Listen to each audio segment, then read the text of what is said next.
maman Mame Diarra di madame Kébé bu association cancer du sein Sénégal ñoo nar a waxtaanee li nga xamante ne ci la ñu jëm muy octobre rose ndax miin nañu ko léegi Sénégal chaque octobre rose am na démarche yu bëri yoo xam ne ñi ngi koy def pour xeex cancer bi nga xamante ne mooy cancer du sein ak bu col de l'utérus ñu nar a waxtaanee ak yow nag événement yi nga xamante ne moom ngay waajal yëpp salaamaaleykum. waaleykum salaam. bienvenue ci plateau bi. merci maa ngi leen di nuyu yéen ñëpp waa plateau bi.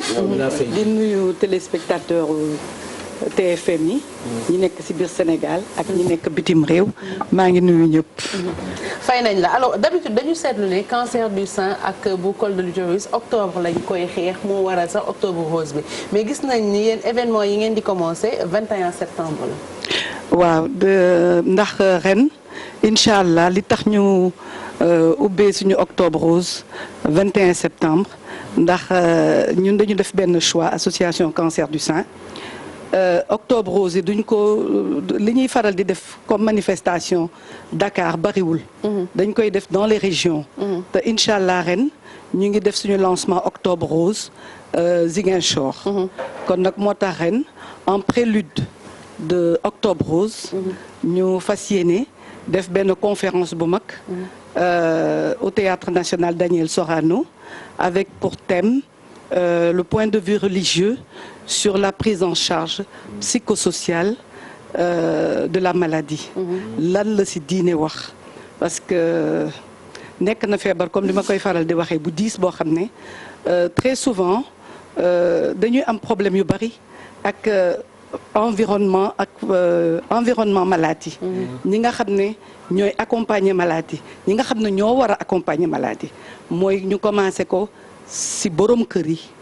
ci famille bi belle famille bi même sax coépouse bi wujje bi ñooñu ñëpp il faut que ñu toogaat ñu waxtaan ci ndax souvent dañuy defe ne cancer dafa nekk feebar boo xam ne day wàlle te ci maladie non transmissible la bokk ni diabète du wàlle hypertension du wàlle kon cancer tamit du wàlle donc il faut que tamit ñu waxtaan ci parce que ñun dinañu def ay soutien psychosocial à l'hôpital tous les mois suñu association dañuy rassembler malades yi foofu hôpital dañuy abal benn salle ñu toog di waxtaan ak malades yi te gis nañu ne que problème yi bari na donc daaw ñu ngi yoroon benn thème sama mbokk sama kàttan ma famille ma force mais thème bi c'est tellement vaste que ren ñu dolliwaat ñu toogaat ci thème bi. comme ni nga ko waxee dafa nekk feebar boo xamante ne limite fii bu ko amee sax dañ koy bëgg a nëbb duñ ko bëgg a wax ñëpp et puis souvent soutien bi dafay des surtout ngeen baal ma parfois ci suñu mbokku góor yi nga xamante ne seen jabar peut-être bu ko amee duñu xam naka lañ ko war a taxawoo. waaw y a beaucoup de problèmes moo tax d'où la conférence pour tamit comme ça. suñu kilifa diine yi muy diine l'islam muy diine catholique ndax ñu ngi ci dëkk boo xam ne macha allah on a ce truc le dialogue islamo-chrétien donc ñu bëggoon nag ñu taxaw foofu tamit parce que médecins yi wax nañu psychologues yi wax nañu léegi tamit diine ji foog mu wax ñu xam lan na diine wax ci importance su nga taxawu ko feebar ndax gis nañu divorce yi en plein traitement ak yeneen yu metti yoo xam ne vraiment maladie dañ koy dunda feebar rek doy na wante nag tamit sa entourage nga bëgg ci am yeneen problème da ngay gis sax léeg-léeg ngay wax ak nit ne ko ala sa borom kër parce que ñun dañuy bëgg tamit di waxtaan ak famille bi pour mën leen gindi jox leen ay indication ci nan la ñuy accompagner ñi nga xam ne ñi ngi jonkonteeg feebar bi et parfois malheureusement da ngay gis ko la ne sama jëkkër abandonné na ma ndax nee na mënatuma faj wala il y a la pression de famille bi belle famille bi kii daal feebar bi moom mooy loolu et ainsi de suite ce qui fait que quand même tey war nañu mën a taxaw foofu waxtaan ci moo tax ñu def en prélude conférence bi après nag ñu soog a dugg nag ci en plein ci activité ak octobre aussi ci mois d'octobre bi yëpp. donc conférence bi 21 septembre wala théâtre national Daniel Sorano ban heure la kuy ñëw nu muy demee. alors 21 septembre à partir de 9h. ñu ngi siy woo ñëpp. góor comme jigéen. parce que souvent bu ñuy waxu cancer. jigéen góor ñi dañuy defee ne jigéen ñi la. ñuy wax affaire u jigéen la. 1% de cancer masculin. ba pare góor ñi lu tax ñu war a ñëw ndax xam-xam dafa yaatu. ndax xam-xam boo ko amee mën nga ko jox keneen. mën nga ko jox sa doom mën nga ko jox sa jabar mën nga ko jox sa jigéen yow si bopp sax mën nga ko jëriñoo. kon nag ñu ngi ko ubbil ñëpp c'est ouvert au public. pour képp ku bëgg a ñëw fekkee conférence boobu mën nga ñëw. et c'est à ne pas rater. D'accord. Vas-y. Question. Est-ce que bi ngeen di dugg ci lu jëm ci xeex feebar bi nga xamante ne moom moo di cancer surtout ak jafe-jafe yi muy tekk jigéen ñëpp boobu ak léegi est-ce que yéen a ngi taxaw seetlu xool un peu fan la feebar bi toll est-ce que mu ngi dellu ginnaaw est-ce que mu ngi jël ampleur mara détaillée est-ce que yéen a ngi bàyyi xel ci chiffres yooyu yëpp. waaw ñu ngi siy bàyyi xel bu baax a baax et malheureusement nag. La tendance c'est toujours vers la hausse day gën di yokku lan moo koy indi ñu ngi siy gëstu côté scientifique yi ñi nga xam ne seen xam-xam dafa màcc si loolu ñu ngi siy gëstu ba tey mais am na ay facteurs à risque yooyu tamit mi ngi fi environnement bi pollution bi alimentation bi sànq maa ngi si waxtaan ak Sophie ma ne il faut que ngeen insister si alimentation bi parce que c'est très important parce que léegi on mange gras on mange sucré on mange salé xale yi il faut que ñu jàngal leen si ba ñuy xale lekkin di lekk des légumes di lekk des fruits yi tamit ñu xam nuñ koy lekkee légumes yi tamit ñu di ko lekk parce que ça sert à rien tamit am nañu chance ñu ngi ci dëkk boo xam ne bari nañu légumes. mais pourquoi ne pas en profiter. nañ ko profiter fruits yi bari na te toujours dama leen di wax fruits yi du rek fruits yu tubaab. dëgg la de. sapoti baa ngi fi. ñoom new a ngi fi. solom a ngi fi. buy a ngi fi. tout ça c'est des fruits. dittax a ngi fi banane orange. yooyu yëpp ay fruits la. papaye. fruit moom lépp parce que li Hippocrate mi nga xam ne moo créé médecine la ma waxoon mooy dellu si nii que ton alimentation soit ton premier médicament. vaccin bi tamit loolu avant même vaccin bi coro ci li nga wax sànq lay rebondir parce que même bu fekkente ne maladie bi dañuy gis ne mi ngi yokku malheureusement am na nouveauté boo xamante ne man daf ma neex ndax ñun moom la ñu yàgg kaas fii pour am ko muy chimio bi nga xamante ne c'est gratuit.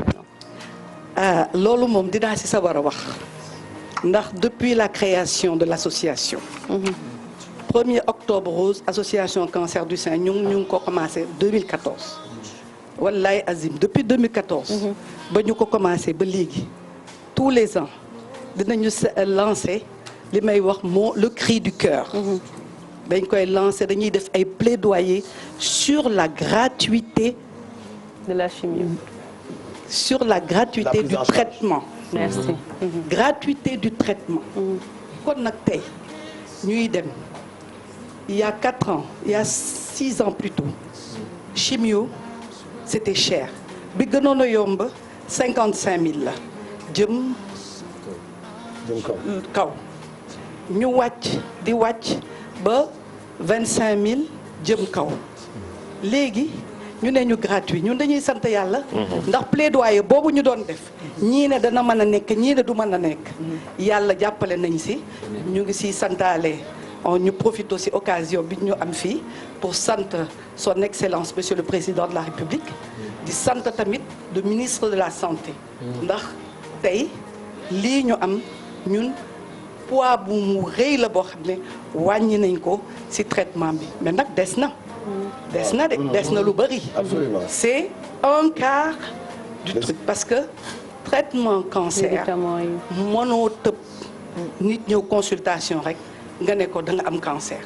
il y a un préalable boobu surtout dans le cancer du sein il faut nga def mammographie 45 000 dama lay jox prix hospitalier 45 000 scanner 140 000 biopsie 25 000 échographie cardiaque 60 000 loolu yëpp boo ko xaymaa si koo xam ne dooleem dafa néew day metti day metti parce que lu souvent di nga gis sax ku teel a ñëw ñu teel a gis feebaram mais lenteur boobu muy am ba dajale xaalis pour dajale pour def analyse am yëpp day yokk feebar bi nga soogaa ñëw nag dugg nag ci chimio bi ñu ngi sant suñu njiitu réew yi ci li nga xam ne indi nañ ko def ko gratuité de la chimiothérapie mais des na ñu ñaan nag mu dem benn ci combat bi gagné nañ ko on va dire ça on a gagné chimio bi c'est gratuit voilà léegi li ñu bëgg mooy bu ñu demee ba xalaat ni rek yow war nga am feebar bi prise en charge bi c'est gratuit. voilà ñun daal lool ñun. dina ñëw loolu la ñuy xëy loolu la ñuy bébét loolu la ñuy jooy mooy suñu jooy mais loolu daal mooy suñu grand problème tey voilà fiabilité wu vaccin bi parce que ñu ngi tendre nag ci vaccin bi nga xamante ne dinañ ko def pour peut-être contre le cancer du col de l'utérus di njorti ne dinañ am yeneen vaccin yuy war a tax peut-être ñu xeex cancer yi yëpp mais est-ce que xam ngeen dara ci fiabilité wu vaccin yooyu bon d'après moi je ne suis pas scientifique je suis association de soutien et de sensibilisation mais d'après ñun scientifique li ñu wax c'est fiable donc nañu jàpp ne c'est fiable voilà loolu daal donc nañu jàpp loolu rek en tout cas merci beaucoup ci sa jaar fii ci plateau bi waa tonton Gar mi dem jàll kii nga tey di Mame Diarra Guèye mu baax mi madame Kébé dafa bokk ci nit ñu baax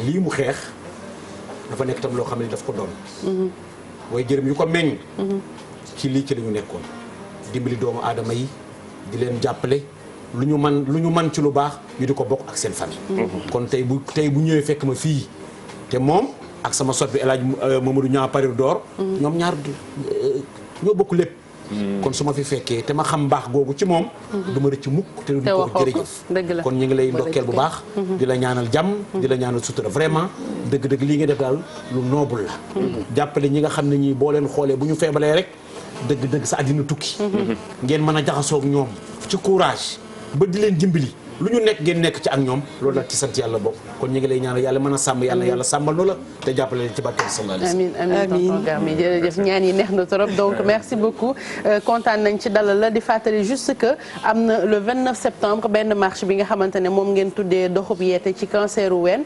Ziguinchor lay am départ hôpital de la Paix à partir de 8h dimanche 29 inchallah et le 31 et le 30 octobre 30 septembre pardon ak 1er octobre foofu si Ziguinchor ba tey dinañ fa def ay consultation dépistage sensibilisation gratuit bu loolu passé le 10 octobre dinañu def benn conférence de sensibilisation bu mag Touba si Daaru Mbaaru Xuddus bi les 11 et 12 octobre ñu def fa tamit consultation dépistage ak don de mammographie foofu ba tey Touba am na loo xam ne dañ koy faral di def tamit mooy li ñuy wax l'endoquête rose à l'hôpital loolu le 24 octobre incha allah dañuy def journée de solidarité ak malade hôpital Le Dantec dinañu dem Institut Curie fa nga xam ne foofu la ñuy fajee cancer bi ñu saafonte ak maladie jox leen ndékki